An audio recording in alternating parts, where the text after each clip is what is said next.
اگلے باب کی طرف آتے ہیں۔ باب مطل الغنی ظلم، مالدار کا قرض کی ادائیگی میں تاخیر کرنا ظلم ہے۔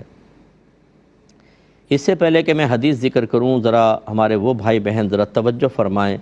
مالدار سے مراد جو قرض کی ادائیگی پر قدرت رکھتا ہو اور اس کو ادا کرنے کے بعد کوئی پریشانی نہیں ہے، تو یاد رکھیں کہ پھر ہمیں دیر کرنا یہ ظلم ہوتا ہے، خاص طور پہ جب ایک شخص کا مطالبہ ہو۔ دو چیزیں لے لیں، دو صورتیں لے لیں۔ ایک یہ کہ آپ ادا کر سکتے ہیں لیکن مطالبہ نہیں ہے، ایک یہ ہے کہ ادا کر سکتے ہیں اور سامنے والا کہہ بھی رہا ہے یار مجھے پیسے دے دو، مجھے ضرورت ہے، میرا قرضہ لوٹا دو۔ یہ جو دوسری صورتحال ہے کہ آپ دے سکتے ہیں اور بیچارے کا مطالبہ اور پھر نہیں دیتے، یہ تو بہت ہی بڑا ظلم ہے۔ کیوں نہیں دے رہے آپ؟ تو بعض لوگ ہوتے ہیں کہ ان کو پیسہ دوسرے کا پیسہ ہے، آپ نے قرض لیا تھا، اس نے بھی تو اسی طرح اپنے دل کے ایک دل کے قریب چیز کو آپ کے حوالے کیا تھا، اس کو بھی ایک بوجھ محسوس تو ہوا ہوگا۔ اب حیرت یہ ہے کہ جب آپ اسی کا پیسہ دے رہے ہوتے ہیں تو بعض لوگوں کو وہ دیتے ہوئے بڑی تکلیف ہوتی ہے کہ یار اگر 10 لاکھ روپے ہیں اور ایک ہزار کے نوٹوں کی گڈی 10 گڈیاں پڑی ہوئی اتنی ساری، یہ میں اٹھا کے دے دوں اس کو؟ ارے بھائی اسی کا مال ہے، جب لیا تھا تب اس کا دل نہیں کھنچا ہوگا ایسے بیچارے کہ یار میں دے رہا ہوں، اس نے تو آپ کو دے دیا۔ پیمنٹ ڈیلے کرنا، بیچارے 10 فون کر رہے ہیں، چکر لگا رہے ہیں، ان کے آدمی آ رہے ہیں، بیٹھ رہے ہیں، ان کو آدھا پونا گھنٹہ بٹھا کے رخصت کر دینا۔ اسی طرح خود عمرے کرنے جا رہے ہیں، ورلڈ ٹور پہ جا رہے ہیں، دوسرے کا قرضہ ادا نہیں کر رہے ہیں، رشتہ دار منہ دیکھ رہا ہے بیچارہ، اپنی پراپرٹیاں بڑھا رہے ہیں، اپنے کاروبار بڑھا رہے ہیں، اپنی ایک دکان سے دوسری دکان کر لی ہے، اس کا قرضہ ادا نہیں کر رہے۔ اور بعض اوقات یہ کہتے ہیں بھائی اس کو ضرورت کیا ہے، ماشاءاللہ خوشحال ہے، دے دیں گے کھاتے پیتے، اور آپ کو اسی طرح انتقال ہو گیا تو پھر پتہ چلے گا کہ یہ مال کی محبت، کہ جس مال کو آپ اس کے حقدار کو دیتے ہوئے دل تنگ ہوتا محسوس کر رہے تھے، یہ کس قدر نقصان پہنچائے گی۔ اس لیے جو میرے بھائی بہن دیکھ رہے ہیں، خدا را اگر اللہ نے آپ کو قدرت دی ہے، ایک لمحہ دیر نہ کریں۔ ہونا تو یہ چاہیے کہ اگر آپ کے پاس قرضہ ہے اور آپ کے پاس زیور ہے، زیور بیچ کے قرضہ ادا کریں، اضافی پلاٹ رکھا ہوا ہے بیچیں، اس کو قرضہ ادا کریں، اپنے اوپر سے وبال اتاریں بھائی، فوراً سے پیشتر، اس سے پہلے کہ دروازے زندگی پر ملک الموت علیہ السلام دستک دے دیں۔ اللہ مجھے بھی اپنی آخرت کی اسی طرح بلکہ اس سے کئی گنا زیادہ فکر کرنے کی توفیق عطا فرمائے، جو میں آپ سے گزارش کر رہا ہوں۔ اس لیے اسی طرح جو کاروباری حضرات ہیں، اب جیسے تنگ دستی کا دور، ایسے کرونا کے دن، جو کرونا جب بہت زیادہ ہو گیا تھا، پیسہ پڑا ہوا ہے لیکن یار دے دیں گے تو ایسا نہ ہو مارکیٹ اور بیٹھ جائے فلاں۔ بھائی آپ کو جو خوف ہے دوسرے کے لیے نہیں ہے بیچارے کے، اس کا آپ نے مال لے کے رکھا ہوا ہے، پیمنٹ نہیں کر رہے، حالانکہ آپ پیمنٹ کرنے پہ قدرت رکھتے ہیں، اور ابھی بھی ایسی حالات ہیں جو ہمارے ملک پاکستان کے خاص طور پر، تو جی حالات خراب ہیں۔ بھائی آپ ہی کے لیے خراب ہیں، دوسرے کے لیے نہیں ہے۔ اصل تو یہ ہے کہ آپ قرضہ ادا کر سکتے ہیں کہ نہیں، دے سکتے ہیں تو دیجئے، آپ حالات کو فیس کریں، وہ کیوں کرے بیچارہ، وہ اس نے آپ کو مال دیا تھا وقت کے اوپر اور آپ دے رہے ہیں۔ اور پھر یہ بھی دیکھیے کہ ہمارا مذہب اسلام اس کی اجازت نہیں دیتا کہ اگر میں نے آپ کو 5 سال پہلے قرض دیا تھا اور 5 سال کے بعد آپ سے وصول کر رہا ہوں تو میں اس پہ کوئی پروفٹ لے لوں۔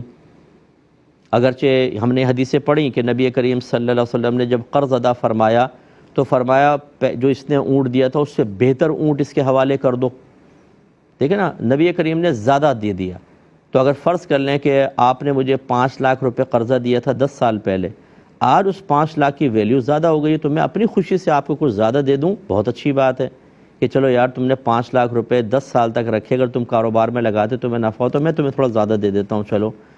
یہ جب ہم لے دے رہے تھے، یعنی قرضہ لے رہا تھا میں، اور ہم نے کوئی مشروط نہیں ٹھہرایا تھا، اگر مشروط ٹھہرا لیتے تو سود بنتا، لیکن مشروط نہیں ٹھہرایا، اپنی خوشی سے میں زیادہ دے رہا ہوں، تو یہ آپ کے لیے بالکل طیب اور حلال ہے۔ لیکن مجال ہے کہ جو کچھ زیادہ دے دے، یہ نہیں سوچتے کہ آپ نے قرضہ لیا تھا 2007 میں، اب چل رہا ہے 2022، اگر یہ قرضہ یہ پیسہ اس کے پاس ہوتا کتنا وہ انویسٹ کر کے اپنا کما لیتا، اور اب اس کی ویلیو کتنی بن چکی ہے۔ آپ تو وہی قرضہ دیں گے، 5 لاکھ تھا تو 5 لاکھ ہی دیں گے، اور اس وقت کا 5 لاکھ آج کا 5 لاکھ تو 1 لاکھ کے برابر ہو گیا۔ اتنا اس نے آپ کے لیے نقصان برداشت کیا، اتنا عرصہ صبر کرتا رہا۔ بعض اوقات تو گھر والے تانے دے رہے ہوتے ہیں، اور دو قرضہ، گھر میں پریشانی ہے، وہاں پیسہ پھنسا ہوا ہے، وہ بیچارے، اور ذرہ برابر مروت نہیں ہوتی ہے اس قسم کے لوگوں کی کہ قرضہ ادا کرتے ہوئے الٹی 2 باتیں سنا دیتے، تمہیں لو لیجیے بھائی، بڑی تمہیں مصیبت لگ رہی تھی یار، تمہیں بار بار تم مانگتے ہو بار بار، ارے بھائی، اور آپ یہ کر کیا رہے ہیں؟ اتنے سالوں بعد آپ قرضہ دے رہے ہیں اور وہ بھی تنک کے، اس کے احسان کو فراموش کر کے۔ اس لیے ان تمام باتوں پہ غور کیا کریں ذرا۔ ایک آدمی نے کتنا عرصہ اپنا قرضہ رکھا، اس کے آپ نے پیسے کی ویلیو گرا کے اس کو پیسہ واپس کر رہے ہیں، کون سا کمال کر رہے ہیں، اس کا تو بہت بڑا احسان ہے آپ پر۔ تو خلاصہ کلام یہ ہوا کہ خدا را فوراً سے پیشتر قرضہ ادا کریں، بلکہ میں گزارش کرتا ہوں کہ جن کے پاس، جن کو اللہ نے وسعت دی ہے، جب آپ قرضہ ادا کریں تھوڑا سا زیادہ دیں، اس کو خوشی ہو کہ اتنا عرصہ جو میرا پیسہ بلاک رہا وہ آپ نے تھوڑا زیادہ دیا، ٹھیک ہے نا، یہ بہت ضروری ہے، اسی سے فائدے ہوتے ہیں، اس سے برکت بھی ہوتی ہے۔ لیکن اب جو نبی کریم حدیث بیان فرما رہے ہیں وہ میں آپ کو سنا رہا ہوں کہ 2400 نمبر حدیث پاک ہے۔ حضرت ابو ہریرہ رضی اللہ تعالی عنہ ہی اس کے راوی ہیں، وہ بیان کرتے ہیں کہ نبی کریم صلی اللہ علیہ وسلم نے ارشاد فرمایا کہ مالدار کا قرض کی ادائیگی میں تاخیر کرنا ظلم ہے، یعنی بہت بڑا گناہ ہے۔ ظلم گناہ ہے تو یہ بہت بڑا گناہ ہے تاخیر کرنا۔ آپ کے نامہ اعمال میں جو اس طرح کے سن رہے ہیں مجھے، میری ایک کلپ بنا کے نا آپ اس کو مارکیٹ میں عام کریں، لوگوں کو سنوائیں کہ آپ کے نامہ اعمال میں روزانہ کبیرہ گناہ لکھا جائے گا۔ نبی کریم نے اس کو ظلم سے تعبیر کیا ہے۔ جتنی تاخیر کریں گے اور سامنے والے کو اذیت اور تکلیف ہوگی، آپ کے لیے گناہ جاریہ ہے بہت بڑا۔ اس لیے فوراً سے پیشتر دیں، قرضے ادا کریں، اس طرح کسی کو تنگ نہ کریں۔ اور جیسے میں نے آپ کو سمجھایا کہ اگر اس نے قرضہ کچھ عرصے پہلے دیا تو ذرا اس کا ڈیفرنس تو دیکھیں کرنسی کا، کہ ویلیو کے اندر کتنا ڈیفرنس پیدا ہوا ہے، تھوڑا بہت تو اس کو زیادہ دے دیں تاکہ بیچارے کے آنسو پوچھیں۔ جیسے میں نے آپ کو عرض کیا کہ ہمارے جو پیچھے ایک فیملی ہوتی ہے پوری، ہر شخص کے پیچھے ایک فیملی ہوتی ہے، اور وہ اپنی فیملی کا پیٹ کاٹ کے اپنی ضرورتیں روک کر آپ کو مدد فراہم کرتا ہے، اور پھر آپ جواب میں اس کو تنگ کرتے ہیں تو پوری فیملی ڈسٹرب ہوتی ہے۔ اور بعض اوقات ہم نے جیسے دیکھا، آپ بھی اسی معاشرے کا حصہ ہیں کہ بیچارہ سرپرست وہاں کی اذیت علیحدہ اور پیچھے والوں کے تانے علیحدہ۔ بیوی کہتی میں نے تو تمہیں پہلے ہی منع کیا تھا کہ نہ دو قرضے۔ اور خاص طور پہ جو سگے رشتہ دار کرتے ہیں، یہ سگا بھائی، سگی بہن، سگی خالہ، سگی پھپھی، ماموں، یہ قرض دبا دبا کر بیٹھے ہوئے، اور رشتے بھی اتنے نازک ہوتے ہیں کہ سامنے والا بیچارہ مانگ نہیں سکتا، کہ مانگیں گے تو خواہ ناراضگیاں پیدا ہوں گی۔ لیکن معذرت کے ساتھ میں لفظ کہہ رہا ہوں، مجھے خود ہی خیال آ رہا ہے، لیکن ہمیں شرم نہیں آتی ہے کہ ہم اپنے رشتوں سے بلیک میل کر رہے ہوتے ہیں سامنے والے کو۔ اگر اللہ نے آپ کو کوئی رشتہ ایسا دے دیا ہے کہ سامنے والا اس مروت میں خاموش ہے، تو اس کا مطلب ہے اس کو رشتے کو ڈھال بنا کے اس کو کچلتے چلے جاؤ، اس بیچارے کی چٹنی بنا دو، وہ بیچارہ مروت میں خاموش رہے، اور جب وہ مانگنے لگے تم کو تم ماموں سے مانگ رہے ہو، یار تمہیں شرم نہیں آتی ہے؟ واہ سبحان اللہ، ماموں کو کچھ بھی حیا نہیں ہے کہ وہ بیچارے بھانجے کا اتنے عرصے سے پیسہ دبا کر بیٹھا ہوا ہے، لیکن بھانجا مانگے تو شرم اور حیا کا درس شروع کر دے۔ غلط چیز ہے، ہماری باتوں کا برا نہیں مانیے گا،